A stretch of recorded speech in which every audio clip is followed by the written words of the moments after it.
Hello friends, welcome back to Aarti's home kitchen. આજે આપણે બનાવીશું પાઉંભાજી. બહાર મળે તેવી જ પાઉંભાજી ઘરે એકદમ સરળતાથી તૈયાર કરીશું. પાઉંભાજી બનાવીએ ત્યારે એમ થાય શાકભાજી કેટલા લેવા, કેટલા પ્રમાણમાં લેવા અને કઈ રીતે બનાવવી જેથી તે બહાર જેવી જ ટેસ્ટી બને.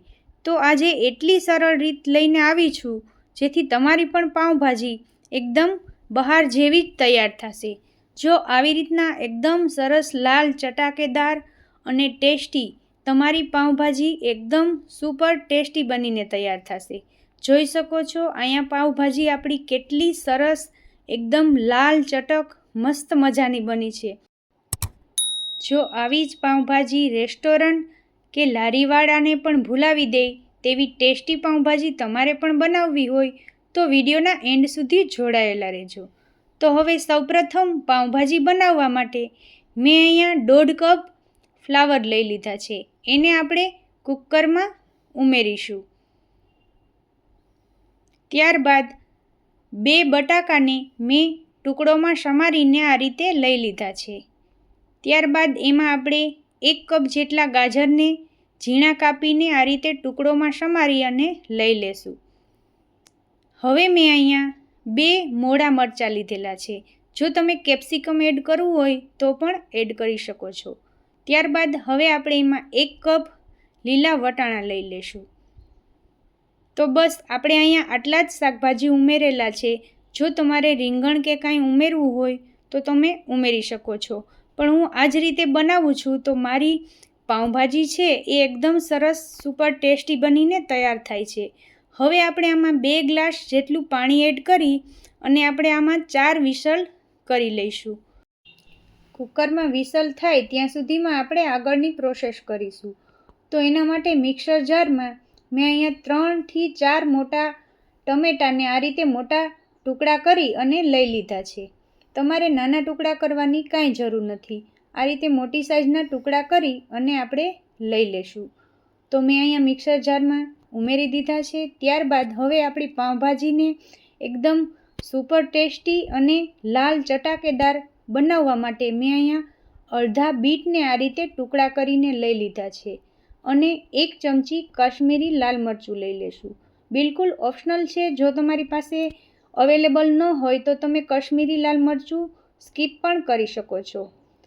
હવે આપણે આ મિક્સર જારમાં ક્રશ કરી લીધું છે. જોઈ શકો છો એકદમ લાલ ચટાકેદાર આપણી ગ્રેવી બનીને તૈયાર થઈ છે. તો તમે પણ તમારી ભાજીને એકદમ નેચરલ રીતે રેડ કલર આપવા માંગતા હોય તો આ રીતે અડધું બીટ ઉમેરી દેજો. એટલે આ રીતે સરસ એકદમ લાલ ચટક જેવી તમારી ગ્રેવી બનશે અને તમારી ભાજી પણ સરસ લાલ બનશે. તો સાઈડમાં આપણી 3 વિસલ થઈ ગઈ છે. તો હવે કુકરમાંથી પ્રેશર કાઢી અને આપણે જોઈ લઈએ કે આપણા વેજીટેબલ છે એ સરસ બફાઈ ગયા છે કે નહીં. તો જોઈ શકો છો આ રીતે મેં ચેક કરી લીધું છે અને આપણા વેજીટેબલ પણ સરસ બફાઈ ગયા છે. તો હવે આમાંથી આપણે થોડુંક પાણી જો તમને વધારે લાગતું હોય બાફવા માટે નાખ્યું હતું એમાંથી તો આપણે એમાં કાઢી લેવાનું. તો જોઈ શકો છો આ રીતે પાણી મેં થોડું કાઢી લીધું છે અને 1/4 કપ જેટલું મેં આમાં પાણી રાખી દીધું છે. હવે આપણે એક મેશરની મદદથી આ બધા વેજીટેબલને મેશ કરી લઈશું. ઘણા લોકો ભાજીનો વઘાર કરી અને વઘાર કર્યા પછી પણ આ વેજીટેબલને મેશ કરે છે. તો તમે તમારી ચોઈસ પ્રમાણે આ વેજીટેબલને અત્યારે કે પછી આનો વઘાર કર્યા પછી પેનમાં પણ આને ત્યારે જ મેશ કરી શકો છો. તો અહીંયા મેં વેજીટેબલને મેશ કરી લીધા છે. જોઈ શકો છો. હવે આપણે ભાજીનો વઘાર કરીશું. તો એના માટે 1.5 પાવરું મેં અહીંયા સિંગ તેલ લઈ લીધું છે.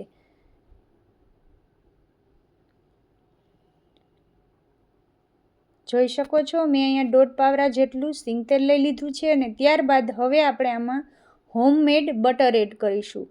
બટર એડ કરવાથી આપણી ભાજી છે એ સરસ ટેસ્ટી બનશે. તો અડધું બટર અને અડધું તેલ લઈ અને સરસ ગરમ કરી લેવાનું છે. હું રોજ મારા ઘરની અંદર રોજ ફ્રેશ બટર બનાવું છું તો મેં એ જ લઈ લીધું છે. જો તમારી પાસે હોમમેડ બટર અથવા તો માખણ ન અવેલેબલ હોય તો તમે બહારનું પણ યુઝ કરી શકો છો. હવે બધું સરસ ગરમ થઈ જાય, તેલ અને બટર બંને વસ્તુ, તો એમાં આપણે 1 ટીસ્પૂન જેટલું જીરું ઉમેરીશું. ત્યારબાદ અડધાથી થોડીક વધારે નાની ચમચી જેટલી હિંગ ઉમેરીશું અને બરાબર એકવાર મિક્સ કરી લઈશું. ત્યારબાદ હવે આપણે આમાં ઝીણી કાપેલી 2 ડુંગળી ઉમેરીશું. તમે જેટલા પ્રમાણમાં ભાજી બનાવતા હોય એ પ્રમાણે તમારે ડુંગળી વધુ કે ઓછી લઈ લેવાની. એકદમ પ્રોપર રીતે મિક્સ કરી અને આ ડુંગળી સતળાય ત્યાં સુધી હવે આપણે આને થવા દઈશું.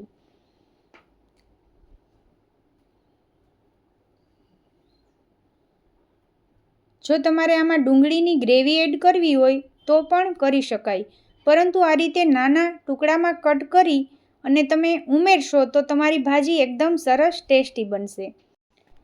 થોડી જ વારમાં આપણી ડુંગળી સતળાઈને લાઇટ બ્રાઉન જેવી થઈ ગઈ છે. તો હવે આપણે આમાં જે ગ્રેવી બનાવેલી છે એ એડ કરીશું. તો મેં અહીંયા બધી જ ગ્રેવી એડ કરી દીધી છે અને પ્રોપર રીતે મિક્સ કરી લેવાની. જોઈ શકો છો એકદમ સરસ લાલ કલર આવ્યો છે આપણી ગ્રેવીનો. બસ થોડું જ તમે અડધું એટલું બીટ ઉમેરી દેશો એટલે તમારી પાઉંભાજી છે એ સરસ લાલ ચટક જેવી બનીને તૈયાર થશે. થોડી જ વારમાં આપણી ગ્રેવીમાંથી તેલ છૂટું પડવા માંડ્યું છે. જોઈ શકો છો આપણી ગ્રેવી છે એ સરસ સતળાઈ ગઈ છે. હવે આપણે આમાં મસાલા કરીશું. તો મસાલામાં અડધી નાની ચમચી હળદર પાવડર, 2 ચમચી લાલ મરચું પાવડર, 1 નાની ચમચી ધાણા જીરું અને 1 ચમચી પાઉંભાજીનો મસાલો એડ કરીશું. બધી જ વસ્તુને બરાબર મિક્સ કરી અને થોડી વાર માટે આપણે થવા દઈશું. એટલે મસાલાની ફ્લેવર છે એ સરસ આપણા આ ગ્રેવીની અંદર બેસી જાય. એકવાર બધું મિક્સ થઈ જાય પછી આપણે આમાં સ્વાદ અનુસાર નમક લઈ લેશું.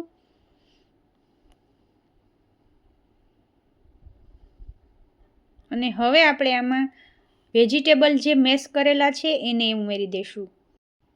ઘણા લોકો આ વેજીટેબલને આ સમયે પેનમાં મેશ કરે છે અને આપણે પહેલેથી જ મેશ કરેલા છે. બસ આટલો જ ફરક છે આપણી પાઉંભાજી બનાવવામાં અને બીજા લોકો બનાવતા હોય તો પોતપોતાની રીતે થોડો થોડો બનાવવાની રીતમાં ફરક હોય છે. તો બધું પ્રોપર રીતે આપણે મિક્સ કરી લઈશું. એકદમ સરસ આપણી પાઉંભાજી બરાબર મિક્સ થઈ જાય પછી આપણે એમાં 1 ચમચી આદુ લસણની પેસ્ટ ઉમેરીશું. જો તમે લસણ ન ખાતા હોય તો સ્કીપ પણ કરી શકાય, પણ લસણ એડ કરશો તો આપણી પાઉંભાજીમાં એકદમ સરસ ટેસ્ટ આવશે.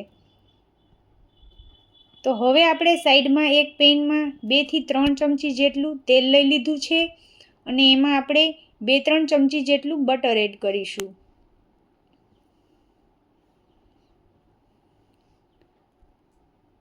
તેલ અને બટર ગરમ થઈ જાય પછી આપણે એમાં 1 નાની ચમચી જેટલો ગરમ મસાલો એડ કરીશું અને થોડા લીલા ધાણા એડ કરી અને જો તમારે આમાં કશ્મીરી લાલ મરચું કે તીખું મરચું એડ કરવું હોય તો તમે કરી શકો અને આપણે ભાજીની ઉપર એડ કરી દઈશું. તો આ રીતે ભાજીની ઉપર વઘાર કરી અને ઉપરથી એડ કરવાથી આપણી ભાજી છે એ સરસ ટેસ્ટી બનશે. હવે 1 લીંબુનો રસ એડ કરી દેવાનો અને બધું બરાબર મિક્સ કરી લેવાનું. થોડી જ વારમાં આપણી પાઉંભાજી બનીને તૈયાર થઈ ગઈ છે. ઉપરથી વઘાર રેડ્યા પછી આપણે 1-2 મિનિટ સુધી હલાવતા જઈને આપણે ગેસની મીડિયમ ફ્લેમ ઉપર થવા દઈશું. જોતાની સાથે જ ખાવાનું મન થઈ જાય એવી મસ્ત મજાની સુપર ટેસ્ટી અને ચટાકેદાર ભાજી બનીને તૈયાર છે. આ રીતે બનાવશો ને તો એકદમ બહાર જેવી જ બનીને તૈયાર થશે. ખૂબ જ સરસ આ ભાજી બને છે. તો એકવાર આ રીતે જરૂરથી બનાવજો. ઘરમાં બધાને બહુ જ પસંદ આવશે. હવે આપણે એક પેનમાં 2 ચમચી જેટલું બટર એડ કરીશું અને 1 નાની ચમચી જેટલો પાઉંભાજીનો મસાલો એડ કરીશું.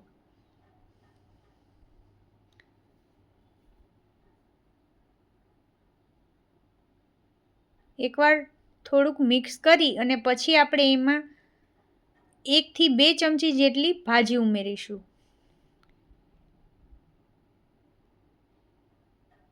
ભાજી ઉમેર્યા પછી આ રીતે એકવાર હલાવી અને પછી આપણે એમાં લીલા ધાણા ઉપરથી સ્પ્રિંકલ કરી અને પાવને શેકી લઈશું. પાવને મેં આ રીતે આખા જ શેકી લીધા છે. જો તમે વચ્ચેથી કટ કરી અને શેકવા હોય તો એ રીતે પણ શેકી શકાય. તો એકદમ સરસ આપણા પાઉં છે એ શેકાઈને તૈયાર થાય છે. ગેસની એકદમ સ્લો ફ્લેમ રાખી અને પાઉંને બંને સાઈડ ફેરવતા જઈને આપણે શેકી લેવાના છે. તો એકદમ મસ્ત મજાની સુપર ટેસ્ટી અને લાલ ચટાકેદાર હવે આ ભાજીને આપણે સર્વ કરી લઈએ. તો ખૂબ જ સરસ આપણી ભાજી બનીને તૈયાર થઈ છે. અત્યારે ઠંડીમાં તો સાંજે આવી ગરમા ગરમ પાઉંભાજી બનાવી હોય ને તો ખાવાની મજા જ પડી જાય. તો તમે પણ એકવાર આ રેસીપીને જરૂરથી ટ્રાય કરજો. આજની રેસીપી તમને પસંદ આવી હોય, વિડીયો પસંદ આવ્યો હોય અને હજુ સુધી ચેનલને સબસ્ક્રાઈબ ન કરી હોય તો સબસ્ક્રાઈબ કરજો અને બાજુમાં પેલી ઘંટી દબાવજો એટલે નવી નવી રેસીપીના નોટિફિકેશન તમને આવે. વિડીયો પસંદ આવ્યો હોય તો એક લાઈક જરૂરથી કરજો અને ફ્રેન્ડ્સ ફેમિલી સાથે શેર કરજો. ફરી મળીશું એક નવી હેલ્ધી અને ઇન્ટરેસ્ટિંગ રેસીપી સાથે. ત્યાં સુધી stay healthy and stay happy. Thanks for watching.